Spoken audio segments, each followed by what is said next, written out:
کہتے ہیں یہ روایت من صلی علیہ اندہ قبری شیخ القرآن نے مولانا غلام اللہ خان نے مناظرہ میں پیش کی. جھوٹ بولتے ہیں. شیخ القرآن مولانا غلام اللہ خان کا مختصر جواہر القرآن میرے پاس موجود ہے، اور شیخ تے استاد مولانا حسین علی انہوں دی تفسیر بے نظیر بھی موجود ہے. شیخ القرآن آکھ دن کوئی میت نہیں سنوندا. یہی تحقیق جو لکھائی گئی حضرت محمد مصطفیٰ کے بارے میں ہے. اور باقی من صلی علیہ اے روایت اے جڑیاں لوگ پڑھ دن انہاں دے رابی شیعہ ہیں، اس سے قابل اعتبار نہیں.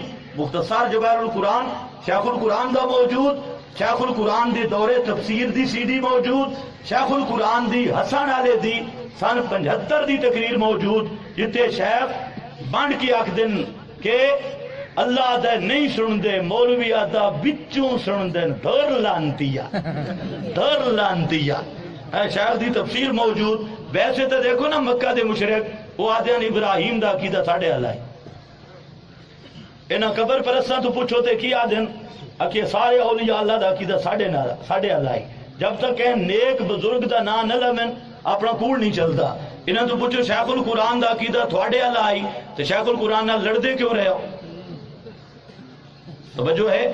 خطبات اکاڑوی پڑھو، تیسری جلد ماسٹر اکاڑوی آکھدا کہ شیخ القرآن آخری تقریر جڑی کیتی ہے حیات النبی دا انکار کیتا تے اتھے ساڑھے نوجوانہ انہوں نے کہ مارا، انہوں دی پگڑی بھی اتھے رہ گئی تے کھونڈی بھی اتھے رہ گئی.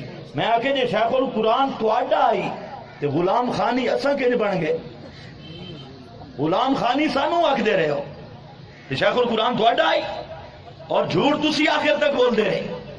اس واسطے یہ بالکل ابو جہل والا طریقہ ہے تھوڑا کہ حضرت ابراہیم زندہ رہیے تو انہاں مشرکہ حضرت ابراہیم نو آگے پا چھوڑے تے جلے فوت ہو گئے تو ابو جہل جفا مار کھڑتے جی ابراہیم علیہ عقیدہ ساڑھے اللہ ہیں اسا ابراہیمیہ.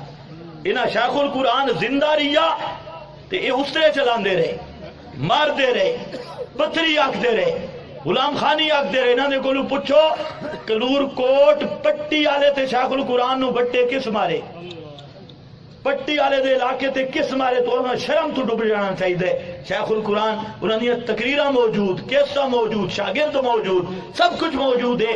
اتنا دن دہاڑے تے کوئی ڈاکو ہی چور نہیں چوری نہیں کرتا اور کوئی آدھی ڈاکو وہ بھی جھوٹ نہیں بولتا جڑا تسی سٹیج رسول تے بول رہے ہو.